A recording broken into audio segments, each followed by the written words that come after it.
ఆశతోటి ఎదురు చూస్తున్నా. మీరేమైనా అనుకోండి, నేను డబ్బుల గురించి ఆశ పడతలేను. నిజం చెప్పాలంటే నాకు కూడా హాస్పిటల్కి వెళ్ళలేదు. మా పాపకు లాగానే నాకు కూడా అదే ప్రాబ్లం ఉంది. నిజం చెప్తున్నా, నాకు కూడా నా పాప కంటే ముందు నాకే ఆపరేషన్ అవ్వాల్సింది. కానీ ఏంటంటే నేను మూలకు పడితే నా పాపని ఎప్పుడు చూడరు. అందుకే నా జీవితం అంటే అయిపోయింది. 2 పిల్లలు, సంసారం అన్నీ అయిపోయినాయి. చిన్న పాప కదండి. ఫస్ట్ ఆమెకు చూపించినాకనే, ఆమె మంచిగా అయినాకనే నేను తర్వాత హాస్పిటల్ మీరు ఎవరైనా దాతలు ముందుకు వచ్చి నాకు సాయం చేస్తే, మీరు ఏది ఇచ్చినా 10, 20, 100, 50 ఎన్ని ఇచ్చినా నేను తీసుకుంటా, మనస్ఫూర్తి తీసుకుంటా. మీరు నాకు. అందరికీ నమస్కారం. నా పేరు అమీనా. మా చిన్న పాప ఆసియా. మాది కులక్చర్ల, గ్రామం కులక్చర్ల, మండలం కులక్చర్లనే. మా సమస్య ఏంటంటే, మా చిన్న పాపకు చెవికి ఆపరేషన్ అయ్యింది. నెత్తికి 2 సర్జరీలు అయినాయి. లోపల సీము రావడం వల్ల హాస్పిటల్కి తిరిగి ఇప్పుడు 17 సంవత్సరాలు వచ్చినాకనే హాస్పిటల్లో ఆపరేషన్ చేస్తా అంటే మా పాపకు ఆపరేషన్ చేయించి ఈ రోజుకి 5వ రోజు అవుతుంది. ఈ వీడియో తీయడం ఎందుకు అని అంటే, నాకు ఆర్థిక సమస్యలు ఉన్నాయి. ఇప్పుడు నేను మా పాపకు డాక్టర్లు చెప్పారు 4 నెలలు బ్రెడ్ రెస్ట్ తీసుకోమని చెప్పారు మా పాపకు. అయితే ఇప్పుడు నేను పనికి వెళ్తేనే కదండి, నేను పని చేసుకుంటేనే కదా నాకు చేసే కూలీ రోజుకి 500. నేను 500 సంపాదించుకుంటేనే నా పిల్లల చదువులు, ఆ పిల్లల హాస్పిటల్ ఖర్చులు అవన్నీ నేను చూసుకోగలుగుతా. కానీ డాక్టర్లు 4 నెలలు మా పాపని చూసుకోమని చెప్పారు. ఆమెను రెస్ట్ తీసుకోవాలని చెప్పారు. ఆమెంట ఉండి చూసుకునేది నేనే, తినిపించేది నేనే, అన్నీ చేసేది నేనే. మాకు మగదిక్కు ఎవరు లేరు. అందుకే నేను మీకు సహాయం కోరుతున్నాను. దాతలు ఎవరైనా ముందుకొచ్చి సహాయం చేస్తారని ఆశతో ఎదురు చూస్తున్నాను. నాకు కూడా ఫైనాన్షియల్గా అన్ని కొంచెం అక్కడ ఇక్కడ కట్టుకునేటివి ఉంటాయి కదండి. ఇలాంటి సమస్య వస్తుందని నాకు కూడా తెలియదు కదా.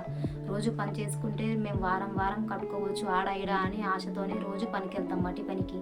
కానీ ఇప్పుడు 4 నెలలు ఇంట్లో కూర్చొని పాపను చూసుకోవాలంటే ఇది ఎట్లా గడుస్తుంది? ఈ 4 నెలలు రోజులు ఎట్లా గడవాలో నాకు అర్థం కావట్లేదు. అందరికీ అప్పులు ఇచ్చేటోళ్ళకు, అప్పులు తీసుకున్న వాళ్ళ దగ్గర, ఫైనాన్స్లు తీసుకున్న వాళ్ళ దగ్గర నేను ఏం సమాధానం చెప్పాలో నాకేం అర్థం కావట్లేదు. అందుకే నేను మీ సహాయం కోరుతున్నాను. నాకు ఇన్ని ఇవ్వాలని ఏం లేదు. మీకు తోచిన సహాయం ఎంతో కొంత మీకు తోచిన సహాయం మాకు చేస్తే నా పిల్లకు ఖర్చులకు, మా ఇంట్లో ఖర్చులకి వెళ్తాయి.